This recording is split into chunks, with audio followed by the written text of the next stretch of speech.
প্রথমে আপুরা আমি মাছগুলো দিয়ে দিচ্ছি। বিসমিল্লাহ। আমি এই 2 পদের মাছ একসাথে করে রান্না করব। তারপরে দিয়ে দিচ্ছি পরিমাণ মতন সরিষার তেল।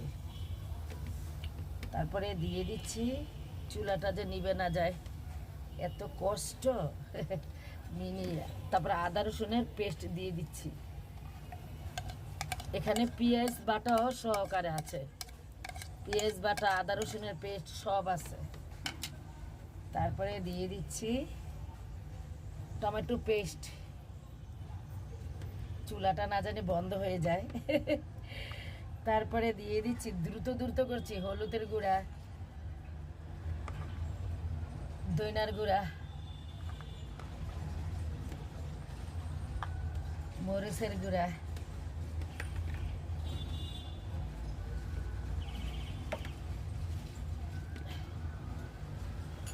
আমি এটাকে একটু কষিয়ে নিব আপুরা। এই দোনোটা মামা গো মা, ভয়ও লাগে আমার ভয় লাগে, মানে না জানি পাতিলটা পড়ে যায়, সেই জন্য। এই যে দেখাচ্ছি আপনাদেরকে, দেখছেন চুলাটা নিভে গেছে সবকিছু দেওয়ার পরে।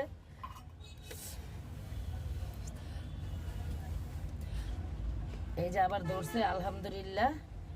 অনেক কষ্ট আপুরা। আমি এখন এগুলি সুন্দর করে এইভাবে, কারণ এখানে আদা রসুন পেঁয়াজ বাটা, মরিচ, ধইনা গুঁড়া, জিরা গুঁড়া, তারপরে হচ্ছে তেল, সব কিছু একসাথে করে মেখে জেখে রান্না করব। যেহেতু মিনি কিচেন শর্টকাট, মিনি মানে রান্না শর্টকাট দেখানোর চেষ্টা। এখন ঢাকনা দিয়ে ডেকে দিব কষানোর জন্য।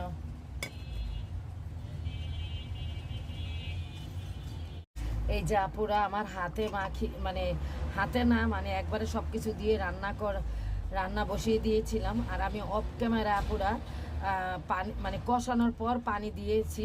আর আমার লবণ দিতে ভুলে গিয়েছিলাম, লবণ দিয়েছি। দেখুন, আমি যেহেতু খাবো এটা হালাল করে, তাই আমি আমার মতনই আমি যেভাবে মশলা দিয়ে খাই ঠিক ওইভাবেই আমি মশলা দিয়ে রান্না করেছি। আর এটা দিয়ে আমি ভাত খাবো, সেটাও শেয়ার করবো আপনাদের সাথে। আর দেখুন তরকারির কালারটা কত সুন্দর হয়েছে। অফ ক্যামেরায় কিন্তু আপুরা আমি লবণ দিয়েছি। আর এত কষ্ট রান্না, মানে আমি নিজে না করলে মানে মিনি কিচেনের বলক বুঝতে পারতাম না, বুঝতে পারতাম না আর কি কারোটা। এই যে দেখুন আগুন কিন্তু এখনও জ্বলছে, আর বারে বারে নিভে যায়, আর বারে বারে আগুন জ্বালাতে হয়। আবার ছাই কিন্তু মানে এখান থেকে উঠাইতে হয়, ছাইটা আছে না, ছাইটা উঠাইতে হয় বারবার।